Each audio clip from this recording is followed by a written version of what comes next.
तो आइए हम लोग 4.4 के प्रश्न दूसरा नंबर को देखने वाले हैं। दूसरा प्रश्न है, निम्न में से प्रत्येक द्विघात समीकरण में k का ऐसा मान ज्ञात कीजिए कि उसके दो बराबर मूल हों। तो पिछले बार में हमने सीखा था कि 3 कंडीशन सीखा था। तो कक्षा में हम लोग 3 कंडीशन को सीख चुके थे कि कब जाके अगर माइनस वाले चिन्ह आ जाते हैं, यानी कि b² - 4ac करके अगर यानी कि 0 से अगर छोटा हो जाए ये चीज़, ठीक है, 0 से अगर छोटा हो जाए b² - 4ac 0 से अगर छोटा हो जाए तो वो ऋणात्मक हो जाएगा। और ऋणात्मक जब हो जाता है तो उसका वास्तविक मूल नहीं होता है। दूसरी बात हमने सीखा था कि अगर b² - 4ac बराबर में 0 हो जाए तो उसके मूल जो होंगे 2 मूल निकलेंगे, उसका मूल क्या होगा, वो हमेशा बराबर होंगे, 2 मूल बराबर मूल होंगे। और एक सीखा था कि b² - 4ac अगर 0 से बड़ा हो जाता है तो उसके जो मूल निकलेंगे अलग अलग असमान मूल निकलेंगे, यानी भिन्न भिन्न मूल निकलेंगे लेकिन मूल निकलेंगे, ठीक है। तो यहाँ पर हमें दे रखा है कि 2 बराबर मूल होने चाहिए। तो हमेशा देखिए यहाँ पर प्रश्न को देखते हैं कि x × x - 2 प्लस में 6 लिखा हुआ है। तो यहाँ पर हमें द्विघात समीकरण में क्या होता है कि ax² + bx + c बराबर 0 के रूप का द्विघात समीकरण का रूप होना चाहिए, लेकिन यहाँ पर हमें ये चीज़ नहीं लग रहा है।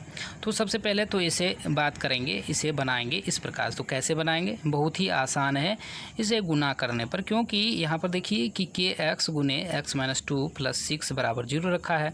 तो लिखेंगे kx² गुना करने पर kx को x से गुना करें तो kx² - 2kx प्लस में 6 बराबर में 0। अब जाके क्या बन गया हमारा, ax² + bx + c बराबर 0 के रूप का बन गया।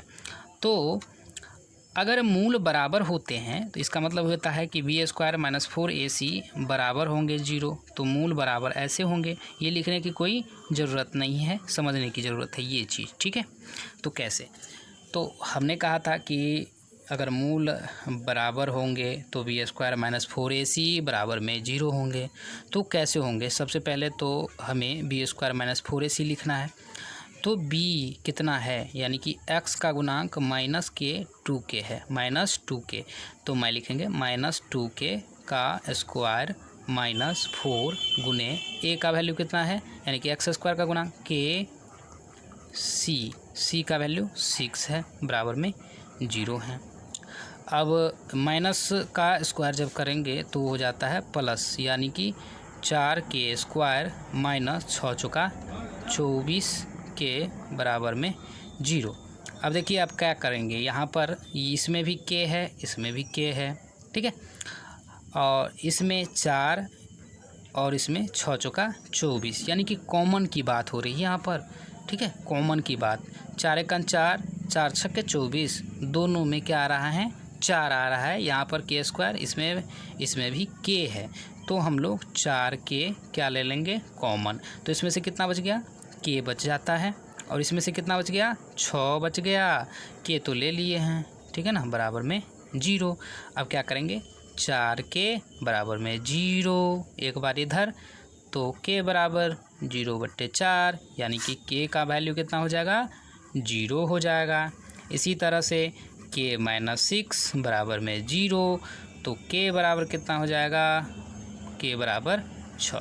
तो एक बार k का वैल्यू 0 और दूसरी बार k का वैल्यू कितना आएगा, 6 आएगा।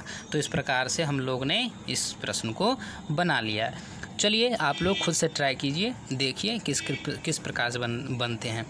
अपने से ट्राई नहीं कीजिएगा तो शायद देखने के कुछ वक्त क्या होता है, तो सोशल मीडिया पर, यानी कि इस वीडियो देखने के बाद कुछ देर के बाद भूल जाया करता है। तो इससे बढ़िया जब देखते हैं तो तुरंत उसे बनाने की कोशिश करें। देखने के बाद ये नहीं कि थोड़ी देर के बाद बना लेंगे, ऐसा कुछ नहीं है, आप तुरंत इसे बनाइए, ठीक है। धन्यवाद तब तक के लिए।